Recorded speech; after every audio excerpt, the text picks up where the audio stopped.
Всем привет, друзья! С вами Дима Not in My House, и по счастливой случайности, а может быть и судьбой предписано было это интервью, мне удалось выцепить Рому Рамзеса. Роман, здорово. Привет.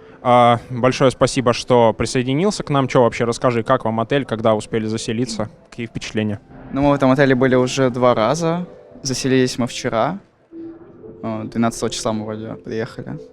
Да ничего, все круто. Очень хороший отель в центре Шанхая. 5 звезд вроде. Вот только что буквально пару слов мы с тобой за кадром перекинулись. Ты рассказал, что Virtus.pro буткемпили в Шанхае. Как буткемп вообще в целом прошел? Как можешь оценить результаты, которых удалось достичь? Ну, буткемп в Шанхае, он чуть-чуть отличается от европейского. Тут очень рано начинаются КВшки. Тут все команды приехали, очень хороший матчмейкинг. Было все круто. Какие задачи в первую очередь перед собой команда Virtus.pro на этот буткемп ставила? Можешь рассказать?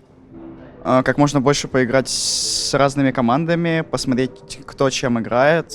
Мы переиграли почти со всеми командами, кроме там каких-то Infamous и так далее. Много подчеркнули для себя. Вот так.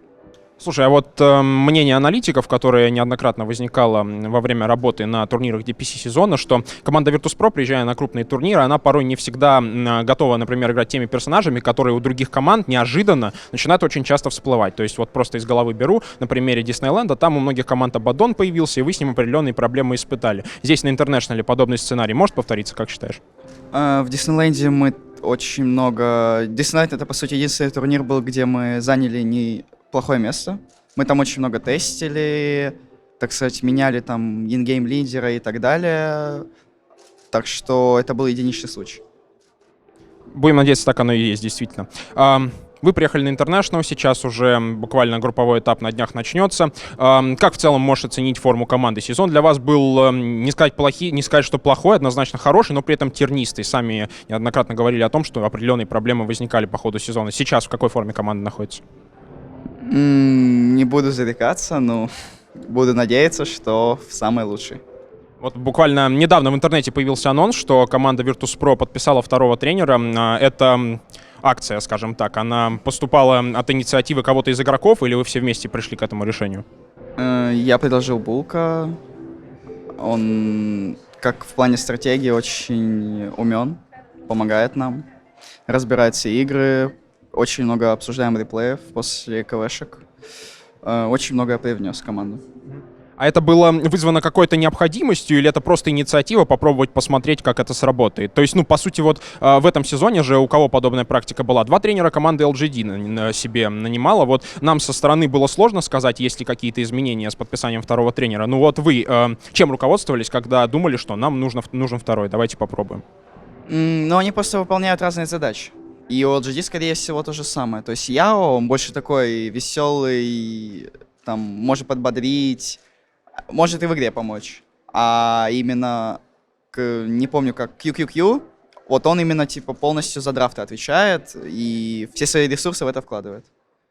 А у вас какое будет распределение ролей? То есть, вы же под какие-то конкретные задачи Булка подписывали, скорее всего. Да, я думаю, Булк с задачи, которые мы ставили перед Булком, выполнил, для нас.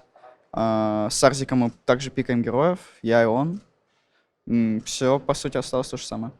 Ну и уже ближе к делу игры начнутся со дня на день. Сейчас, сам говоришь, на буткемпе удалось со всеми практически поиграть. Как можешь оценить состояние команд? Вот промежуток между Эпицентром и Интом, он был пусть и не такой большой, но что-то могло все же измениться, и мы чего-то не знаем, чего знаете вы.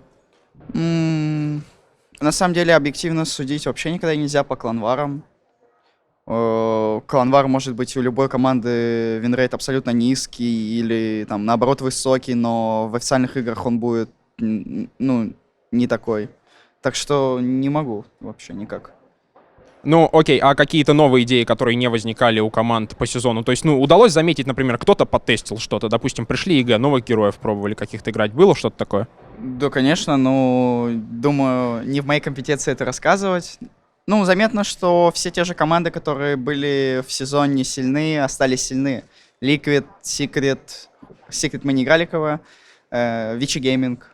Все те же 6 команд. Помимо вас, кого считаешь вообще фаворитом за International по итогам этого DPC сезона? Вот сейчас просто, самое свежее мнение, скажем так. Ну, в голову приходят только 3 команды: Liquid, Secret и Vici Gaming. И 4-я может быть еще LGD. Вот. Ну что, друзья, Рома Рамзес, спасибо огромное, Ром, что к нам присоединился. Ждите нового контента на каналах студии Рухаб.